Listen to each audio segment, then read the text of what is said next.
Perfect.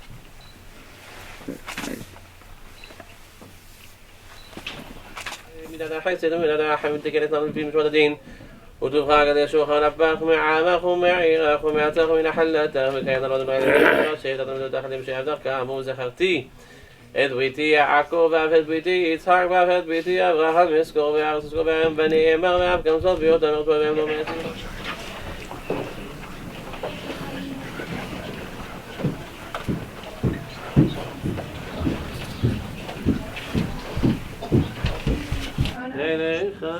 إليك يحنيك يخونك Amen.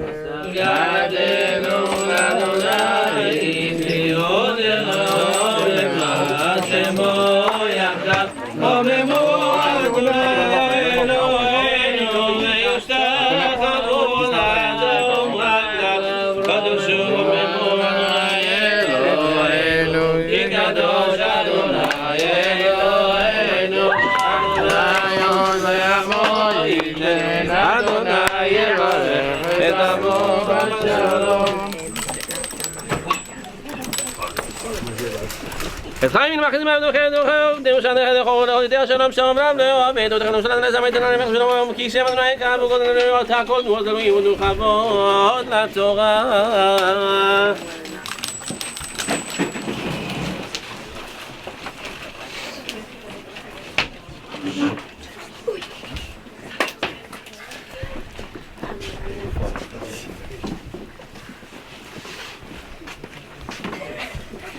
Simon Tov, Mazel Tov, Mazel Tov, Simon Tov, Simon Tov, Mazel Tov, Mazel Tov, Simon Tov, Simon Tov, Mazel Tov, Mazel Tov, Simon Tov.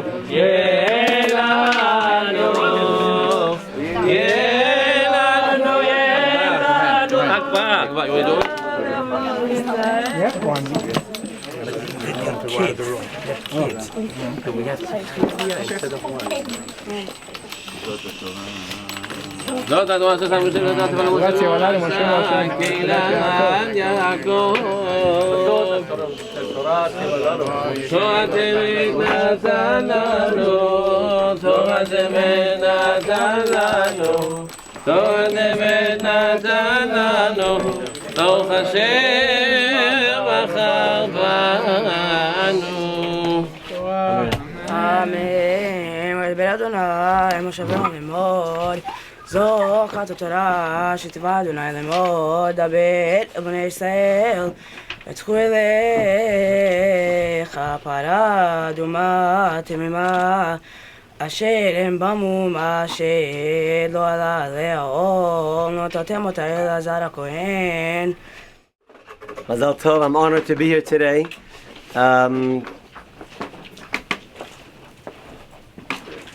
I want just to speak for 2 minutes in this special occasion that we have today, the Bar Mitzvah of Adam. If we look through the Torah at all the greatest figures of the Torah, especially this week's parasha that we have, Bamidbar, talks about Aharon HaKohen, talks about Moshe Rabbeinu, and what are the two special characteristic traits that stick out about these tzaddikim? Moshe Rabbeinu, it says, if you look in the whole Torah, what is the greatest phrase that it says? V'ha'ish Moshe anav me'od mikol adam shel ben adama. Moshe Rabbeinu was the most humble man from all men that ever existed in the world. By Aharon HaKohen, what sticks out about Aharon? Ohev shalom v'rodef shalom. Aharon HaKohen was someone that ran, who loved peace, and who chased after it. If he would find anyone that was having any kind of strife, any kind of difficulty, he would run and he would help to make peace. Over the years, I watched Adam, besides being his Rebbe, but we were chavrutot for many years together. Adam has the beautiful personality of someone that is like Moshe Rabbeinu, very humble. He's a very humble boy. He's never loud. He always has a very humble appearance. He listens, he follows. He's Ohev Shalom. He always wants to have peace. He doesn't like fighting. He doesn't like any kind of arguments. And he's very easygoing. This is the one beautiful character trait of Adam. At the same time, he's like Moshe Rabbeinu humble. He's humble and he loves peace. So he has like Aharon HaKohen, he has like Moshe Rabbeinu. And at the same time, he's a boy that strives and fights and works hard to grow in his learning of Torah. And Adam, you have all these three midot in your name. Adam, Aleph, Dalet, Mem. Aleph is Aharon HaKohen. You have the Mem, Moshe Rabbeinu. And you have that fighting character that you're going to learn Torah, you're going to keep on trying, like David HaMelech. David HaMelech was a fighter. He didn't give in. David HaMelech kept on fighting to make Klal Yisrael great, to be a leader, to be the leader of Klal Yisrael. David HaMelech Yisrael Chai V'Kayam. And that energy that you have, to keep on trying and not to give up, no matter what, you keep on striving to do the will of Hashem. B'ezrat Hashem will give you the strength to be able to give your parents much nachat, give Hashem nachat, and B'ezrat Hashem they should walk you to the chuppah in good health, and give nachat to all of Klal Yisrael. Mabruk. We're all very, very thankful that everybody came here to celebrate Adam's bar mitzvah with us. As you see, it's really exciting. I mean, this is our first bar mitzvah boy, our only bar mitzvah boy, and it's really, I mean, to hear me speak, you're gonna have to come on Sunday, but this is just a little bit of the start of the simcha. I'd like to ask Rabbi Meyer, Adam's Rebbe, to come say a few words. Who Adam is very close with, and he, to share in our simcha with us. Thank you.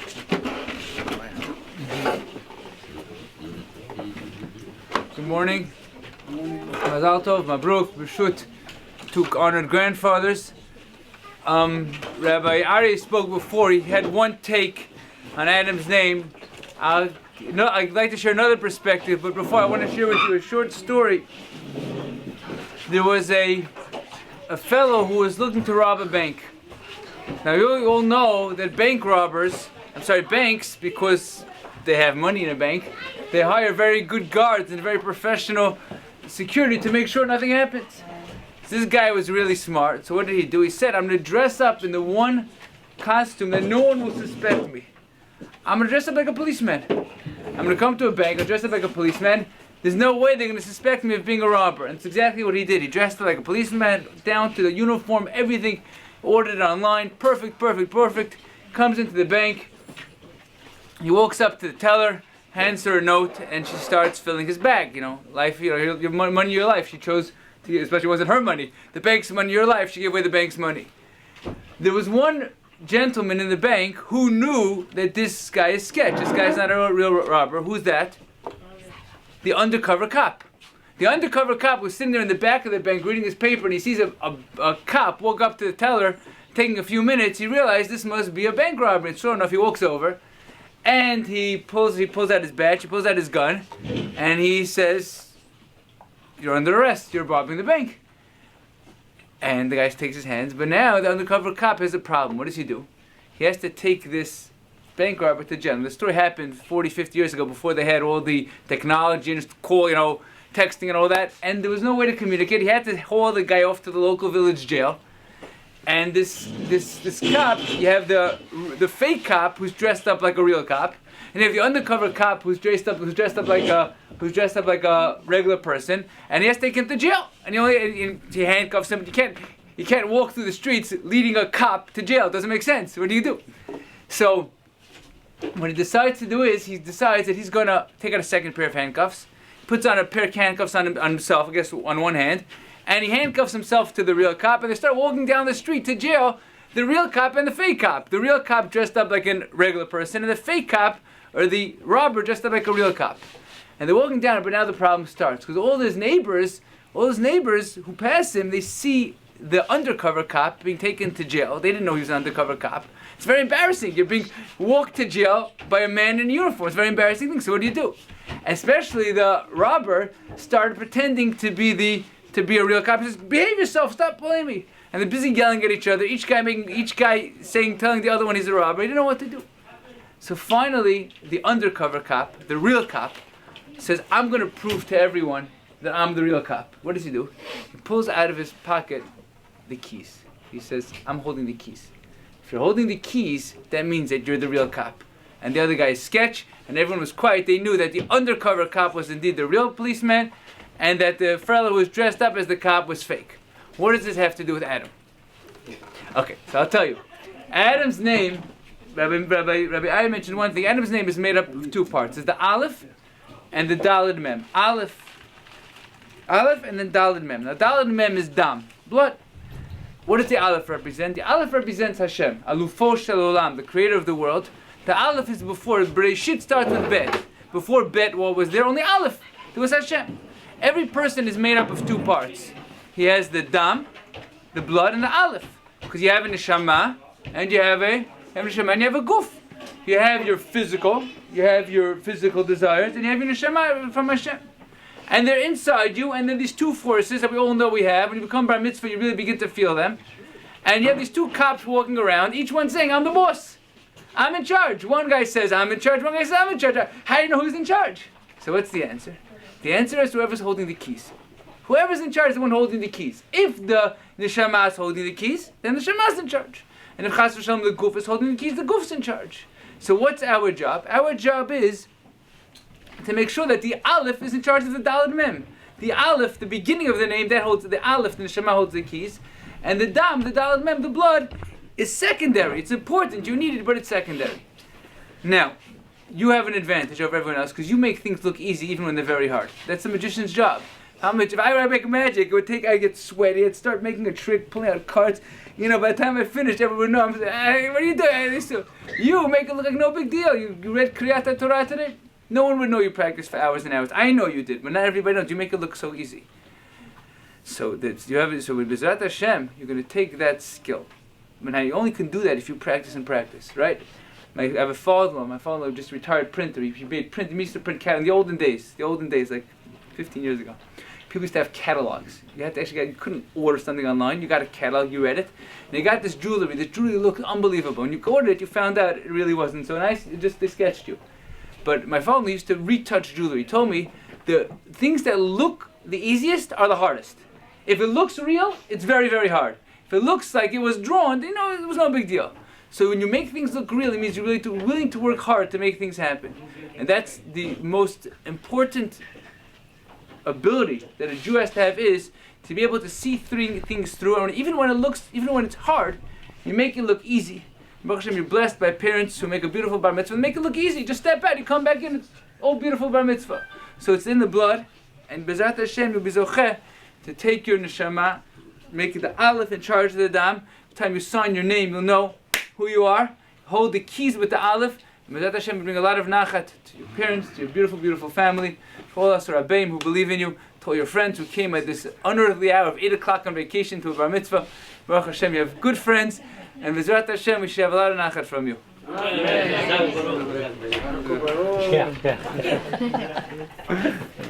didn't know there was. I didn't see it.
Everybody knows that when you bump into Adam Azar, there are two things that you're guaranteed to see.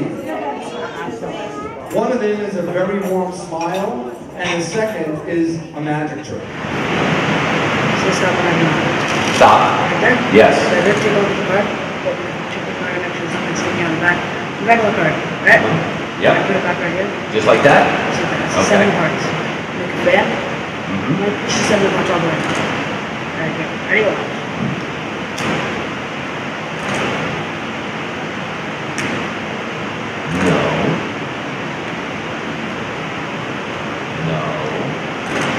Look at his face. Look up, Brian. Shut up! Shut up! Wow. Adam is always prepared, no matter where he is, any time of the day or night, whoever he comes across, he has a trick, an illusion to share with you. But being here by his bar mitzvah, I would like to tell you, all of you, that what you see tonight, what you see in front of you, is not a trick, it's not an illusion. The boy, or now the man that stands in front of you, is most impressive and most inspirational because the amount of love and work that his parents have put into him over the years, along with his siblings and his grandparents and all the extended family, there's no magician in the world, even the greatest, David Blaine, cannot pull off a trick like that. He is the real deal. He is such an inspiration to our family, and we couldn't be any more proud of him. Adam, we love you, wishing you all a very big mazal tov. It's my pleasure to call upon my father-in-law, Mr. Sammy Azar, who will be our first speaker of the night.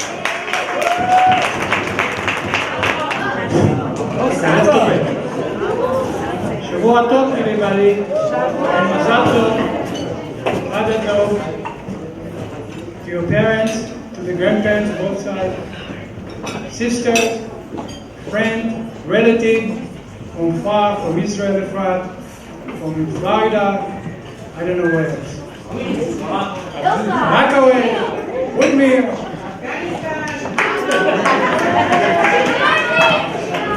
About 26 years ago, one of my son-in-laws happened to be the MC, Bar Mitzvah, and his mother told him, let's go to Rabbi Schwab in Muncie to get the baracha from him.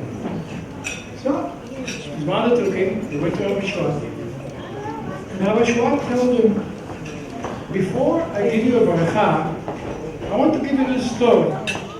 He said, in the end of the village, they had a little shul, a little shul, a little knis, whatever you want to call it. And 9 people inside. They want to pray in half. Shki'ah in 5 minutes. But there are 9 people. Let's zoom the camera, see who are these 9 people. Abraham Avinu, everybody knows. Yitzchak Avinu, Yaakov Avinu, Moshe Rabbeinu, Yosef HaTzadik, Rabbi Akiva. 9 greatest people that was for the Jewish people. But problem. 5 minutes, Shki'at Hama, Shki'ah, and they cannot pray mincha. They need a tournament. And Moshe Rabbeinu looked through the window and he see another young man passing by. He went to him. And he told all the guys there, all the rabbis, all the chachamim, he said, we have to take a guy. And guess who won? Adam Dov. Adam Dov, you were the 10. And with you, they can pray mincha. So I wish you from now on, all your tefillot will be with Tzibur, mincha, Arvit, Shachrit, Shabbat. We all know you. Nobody has to tell anybody what you are. They all know you. But I want to end that with your magic, you're the only one who can bring the Mashiach. Mazal Tov. Let's hear it for the grandfather of the Bar Mitzvah boy, Mr. Azar. Our next and last speaker of the night is none other than the father of the Bar Mitzvah boy, Mr. Yossi Azar.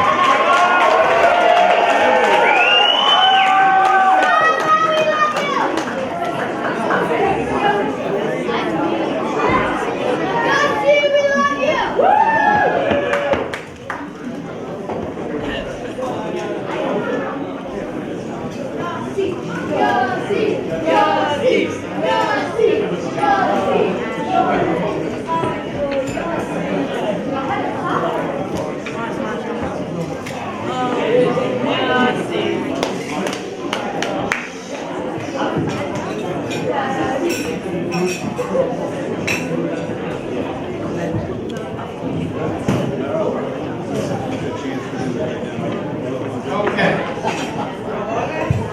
The day is finally here. We've been waiting and waiting and waiting and preparing.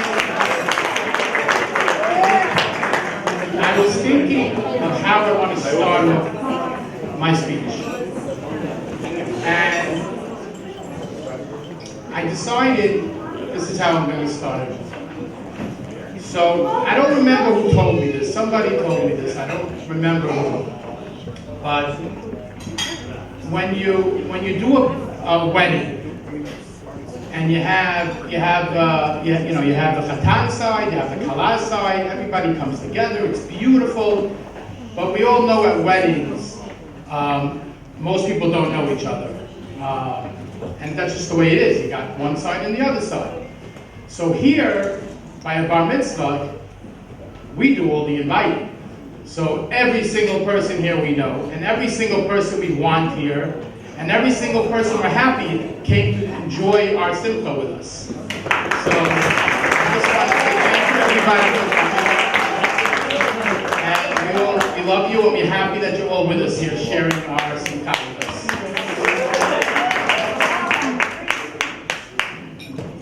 Okay, so now, as the Jewish people were traveling, there were two brothers, the giants. Everybody knows Sichon and Og. And those two giants, when it came to fighting them, Moshe Rabbeinu was not afraid because he knew that Hashem would help him win the fight against the giants when they went into Eretz Yisrael. So when it came to Sichon, it was no problem. You see, he went in, he knew he was going to beat him. But when it came to Og, there was a problem. When it came time to fight against Og Melech HaBashan, Moshe Rabbeinu was afraid to fight him. And Hashem had to tell Moshe Rabbeinu, don't be afraid, go in and fight him, you're going to win. So the question is, why was Moshe Rabbeinu afraid to go in and fight Og?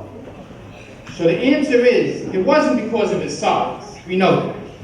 So Rashi tells us the reason that Og was alive for many, many years was because in the times of Abraham, when Abraham's nephew Lot was captured, Og went over and told Abraham, go save Lot, your nephew Lot. And because of that, he lived 800 years and was a king for 400 years. Now Moshe Rabbeinu was afraid that this merit that he had will help him, he won't be able to beat him. So the question is, that Chazal tell us that Og really had bad intentions. Og was not really trying to save Lot. What was his plan? His plan was that Abraham would get captured by the kings and they would kill Abraham, and then he could go and marry Abraham's wife. That was his plan. But even though that was his plan, he got rewarded. And not only did he get rewarded with a long life, to be a king, he was scared until Hashem told him, no, go fight him and go, you'll beat him. He was scared that he would lose because of that reward. So what do we see from here? How important every single mitzvah is. The smallest mitzvah that you do, how important it is. And even if you have bad intentions, you're still going to get rewards. So Adam, now that you're bar mitzvah, and now that you have your own mitzvot and everything that you do, you're going to get rewards for it. And we know you're going to get rewards because you want to do mitzvot. How much more mitzvot you do and how big your rewards are going to be, that it's really, really amazing. Just a little bit about Adam. Most of you do not know that when Adam was born, I was in the electronic business, in the furniture business, I'm sorry. And I told Jenny, I said, do not call me on July 4th. I said, July 4th is such a busy weekend. I can't, don't call me. Of course, 12:30 in the afternoon, I get a phone call. You gotta come home. All right, I came home. So, but he was born on July 5th because he was born 12:30 in the morning, but so he listened. But he also made his point clear, we don't have a choice. Doesn't make a difference when we want to, when the right time is, the right time is. So, Adam, our beracha to you, me and Mommy, is, we all know there's two things that Adam is very passionate about. One is his learning and one is magic. His learning, just a little quick story, his rap, he came over to me last week, Adam, and said, can you please set up a seder with me during the summer with my Rebbe? And I said, of course, no problem. But even in the summer, he wants to sit and learn with his Rebbe because he enjoys it, and he enjoys learning the Torah and growing stronger and stronger.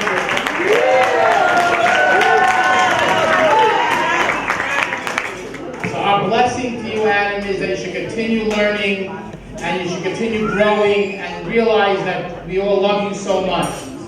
That's one. And two, of course, is his magic. We are the guinea pigs for his magic. He comes to me at 12 o'clock at night. You got to record this. You gotta once, twice, 3 times. But he's passionate about it. And that passion will take him throughout his adult years. And he'll really grow up to be a source of joy and nachat for all of us. Last but not least, first I want to thank everybody here.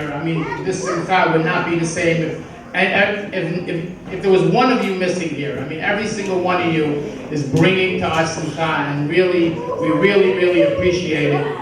And I want to just say thank you to my beautiful wife, Jenny.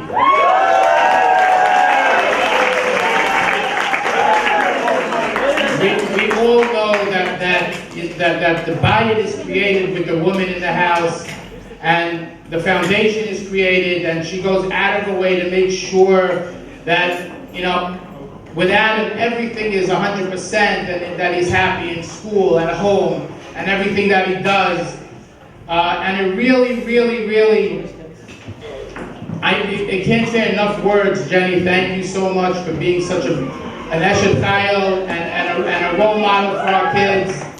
And looking forward to many happy years and occasions. Yes.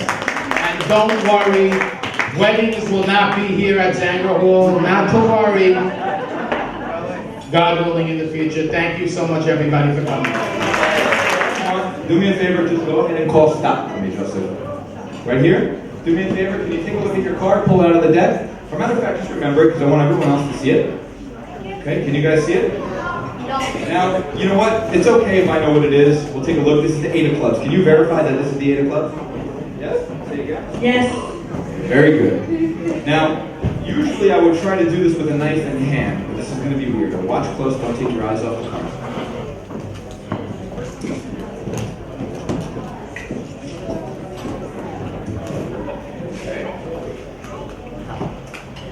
Save the card. Watch close. You're watching, Joseph? You can see it? Watch. 1, 2, 3. Did you see where the card went? Ordinarily, I would get it myself. But I feel like if I do it, it will take away some of the magic. Now, where would the craziest place for that card to be? Go ahead, take your yarmulke off, pull it off, show everybody that. Not just kidding. That would have been a miracle, right? But you know what's even crazier? If we take a look right there, you see that king? See how he's holding a knife? There's one card stabbed on his blade. Can you do me a favor? Can you walk all the way over there, Joseph, with the card that I just ripped in hand, and go ahead and remove the piece of card off of the tip of the blade, and make sure not only is that a piece of card, but not only is it the same card, but Joseph, put it together like a puzzle and tell me, does that make a perfect match? Nice and clear. Say it nice and loud. Perfect match? Give him a huge round of applause. Now, there's no way that you can know my passcode, correct? Okay, I'm going to give you the phone, and you're going to attempt to guess my password. So what I want you to do is hold the phone, take a couple of steps back so I don't see what you're doing, and a little bit more to the left if you can, and hold the phone to yourself so I don't see what you're doing. Now, in a moment, and ladies and gentlemen, if you could just quiet down, we're almost done, we're almost done. If you could just, whatever you'd like, I'd like you to just clear your mind and enter the first random 4-digit combination that you think is my code. And go ahead and try to unlock my phone right now. Did that work? No, it didn't. No, it didn't work. Okay, so you've only tried one thing so far. Let's try the second thing here. Instead of doing random, think of somebody that you love. So it could be a friend, a family member, maybe their birthday. Go ahead and try that now. That should unlock my phone. Did you get in? Did you try a second one already?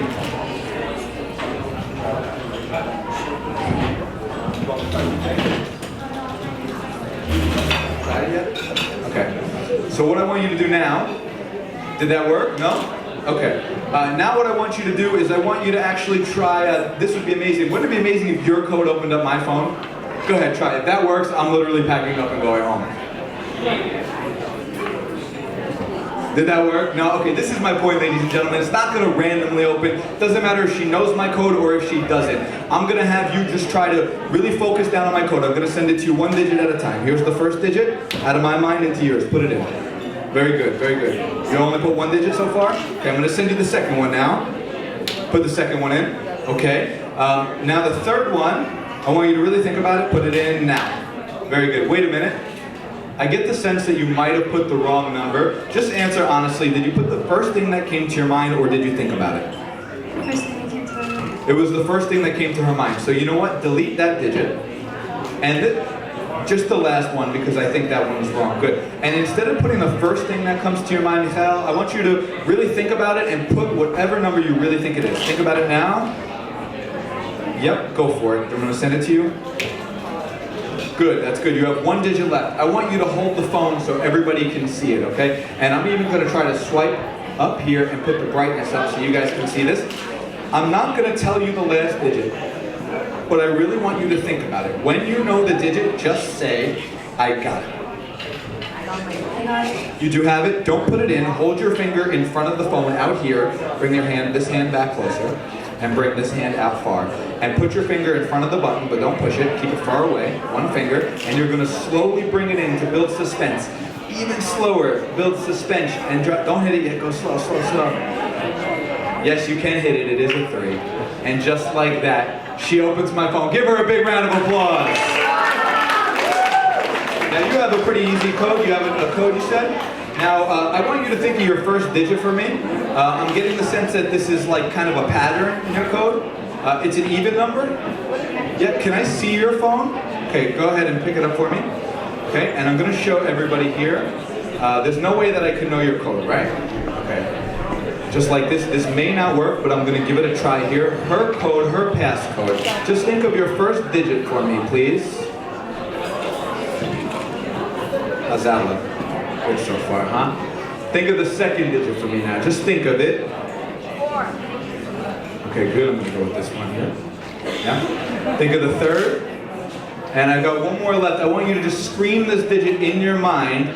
Say it over and over again like you're saying 3, 3, 3, 3. Give her a huge round of applause. I just broke right into her phone. Now, I want to try to take it one step further with you while I have you up here. Come a little closer. I'm going to open up your contacts and...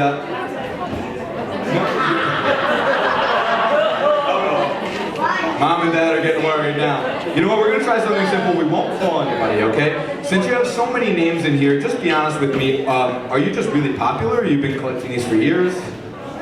A little bit of both? A little bit of both? Okay, so here's what we'll do then. You have so many names in here. What I want you to do is I'm going to have you scroll through the phone like this, and wherever you want to stop is where we'll stop. So put out your pointer finger, okay? Yep, and scroll through the phone. And go in both directions, go in the other direction, and when you're done, pull your finger away. Okay, we'll wait for it to stop spinning, and I'm going to lock the screen. Did I shut it? You did? Okay, take the phone. Now, you're going to walk over to the stairs in a moment. She's going to unlock the phone. She's going to remember the very top name that she stopped at, whatever name it may be. Remember it, immediately shut the phone and come back. Okay? So right now she can think of any name, and when she does that, she's going to lock the phone. And if for whatever reason, so go ahead and do that and remember it, commit it to memory. And once you're done, lock the screen of the phone and just remember the name. And if you're in between names, you could literally think of any name you want. Okay, do you have a name? Okay, I just want you right now to think of whether this is a male or a female. Don't tell me, just think of it. Okay, I'm starting to see the person. I'm getting the impression that this is a female, yes? Yeah. Okay, you almost thought of somebody else also too, because I'm seeing like a family member, yes? A man? No? Okay, because I'm seeing somebody like an uncle, no? Okay. This is really interesting. I don't always get this, but I want you to keep this name in mind, and I'm going to try to see what I can do. Don't tell me, don't let anybody know. Now, I want to try to involve a couple of different people in the room right now, and since I have you up here, you're going to help me out. These decks of cards have been on the table this entire time. These are the party favorites for you guys today. The reason I'm going to use this deck of cards is so that you know that this is a normal deck of cards. Now, I'm going to ask, can I ask you to stand up and just come to the front of the stage? Can I ask you to do the same as well? And you can come up to the front of the stage. I need 4 people just to come up, okay? And down all the way to the way. She's coming all the way up. All right, she'll help me up on stage. And the 3 of you are going to help me, okay? So I'm going to give you about a third of the pack. I'm going to give her the other third of the pack. Okay? And I'm going to give you a third of the pack. And I want you guys to mix your cards up. Now they're going to shuffle them. Obviously, a lot of you had the chance to see me do sleight of hand, up close and personal. You know I'm a master of sleight of hand. So if I were to do a trick with just using these cards, you would suspect something is funny. And that's why I'm having them shuffle the cards. Go ahead and put them back. When you're done, put them on top. And you put them on top as well. Face down. Okay? And put the phone back on the speaker. Okay, I'm going to give you the deck of cards. What is your name, sweetheart? Oh, she gave me the full name. Do me a favor. Can you hold out your hands just like this, like a table?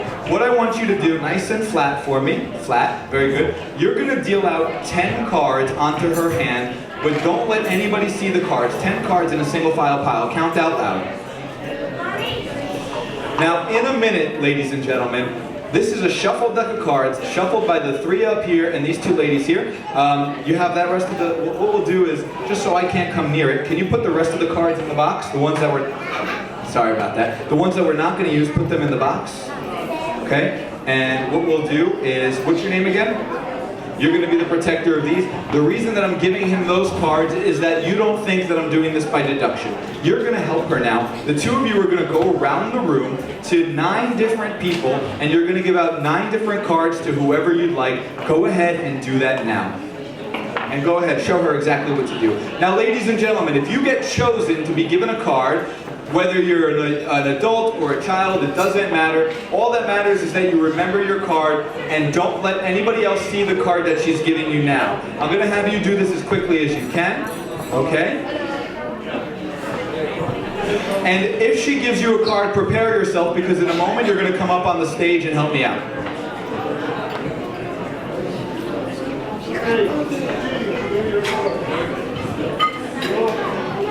All right, keep passing the cards. And did you give 10 of them out? And if you've been given a card, please come up onto the stage, okay? If you have a card, come up. If you don't, then stay down. Okay? You have one? Yeah, I'll give you a phone. I got you. All right, great. Will you guys make a single file line, shoulder to shoulder here for me? Okay, and will you just take a step back this way? Shoulder to shoulder, shoulder to shoulder. All right, it looks like we might have more than 10 people here. All right, let me just do a count. 1, 2, 3, 4, 5, 6, 7, 8, 9, and 10. All right, here's the deal. You guys are, I know we got a couple extra here, a couple extra guardians. You guys are going to keep those cards hidden for me because I don't want to accidentally peek. So I'm going to step over here. If you have your card visible now, I want you to look at your card and remember it. Then put it away in a pocket or hold it to your heart, okay? And I just need a little bit of silence for you guys, and then I'm going to end this right here. I want you guys to think about your cards. I'm going to try to read your minds and pick up on the exact cards that you're thinking of. If I name the card that you're thinking of, I ask that you go to your seat, okay? All right, here we go. Focus on the cards now. Only if I name your card, you go and sit down. I'm seeing the first card. It's a black card. I'm also seeing some red cards. Some high and some low. Okay, this is really good. All right, I'm gonna just go for it. One card at a time. The first one that I see is the 2 of spades. Please take a seat if I name your card. And if you can help your neighbor if they're not sure, you can let them see the card. I know we have a couple of young ones up here. Okay. The next one I'm seeing, it's a higher card. It's a 9, the 9 of spades. Please take a seat. That's 2 down.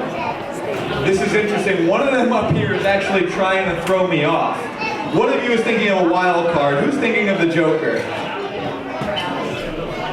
That's you? Go ahead. Is that you? Yeah, there's always one wise guy in the crowd. Give him a round of applause. You can go ahead and take a seat. I always know. There's always one person that wants to try to trip me up and think of the wild card. Just focus on the rest. I'm just going to call them as I see them. 2 of clubs. 4 of hearts. 6 of diamonds. 10 of spades. King of diamonds. And I believe I only have one more left. You're all together?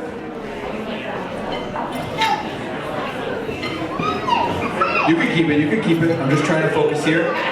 3 of diamonds. And I think I named 10 cards. I might have named yours. What did you have? Yep, I said that one. And which one? Are you with one? You have one and 2? You don't have a card? Give him a big round of applause. Come on, guys. Thanks, buddy. Thank you guys very much. I know it's kind of difficult to pay attention when there's a lot going on, but I hope you guys have fun. I'm going to come around and do some more close-up magic for everybody. Let's give him a big round of applause for our Mitzvah boy tonight. Give him a big round.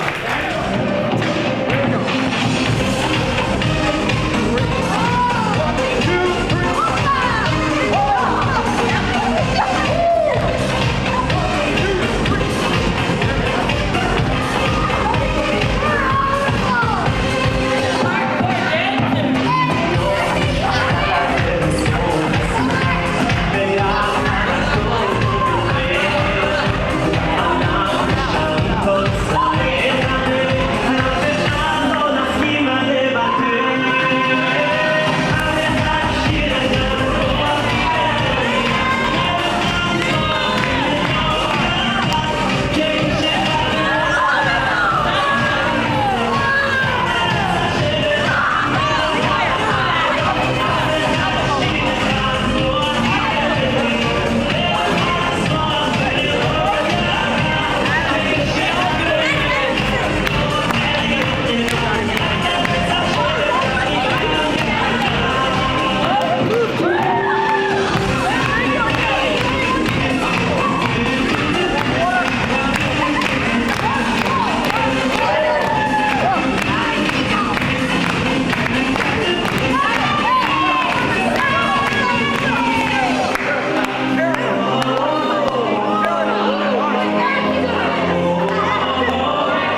Adam Dov, Mazal Tov. Remember, you were a baby, you grew up beautiful to be big man. You are Talmid Chacham, a big magician, and Kol Am Yisrael will be happy with you, your parents, grandparents, your sibling, your friend, your relative, Kol Am Yisrael. We want to see the Mashiach Bekarov. You're the only one going to bring Mashiach now. Dear Adam, Mazal Tov on this great occasion. It was a beautiful party. The Bar Mitzvah was very successful. Jenny, Yossi, Michal, and Daniela, I love you a lot. You guys know how to throw a party. We enjoyed it very much. Only the smachot, always in great occasion. I love you. Thank you. Adam has the beautiful personality of someone that is like Moshe Rabbeinu, very humble. He's a very humble boy. He's never loud. He always has a very humble appearance. He listens. He follows. He's Ohev Shalom. He always wants to have peace. He doesn't like fighting. He doesn't like any kind of arguments. And he's very easygoing. This is one beautiful character trait of Adam. At the same time, he's like Moshe Rabbeinu, humble. He's humble and he loves peace. So he has like Aharon HaKohen, he has like Moshe Rabbeinu. And at the same time, he's a boy that strives and fights and works hard to grow in his learning of Torah.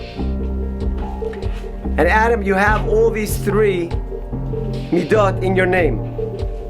Adam, Aleph, Daled, Mem. Aleph is Aharon HaKohen. You have the Mem, Moshe Rabbeinu. And you have that fighting character that you're going to learn Torah, you're going to keep on trying, like David HaMelech. David HaMelech was a fighter. He didn't give in. David HaMelech kept on fighting to make Klal Yisrael great, to be a leader, to be the leader of Klal Yisrael. David HaMelech Yisrael Chai V'Kayam. And that energy that you have, to keep on trying and not to give up, no matter what, you keep on striving to do the will of Hashem. Bezrat Hashem will give you the strength to be able to give your parents much nachat, give Hashem nachat, and Bezrat Hashem they should walk you to the chuppah in good health, and give nachat to all of Klal Yisrael.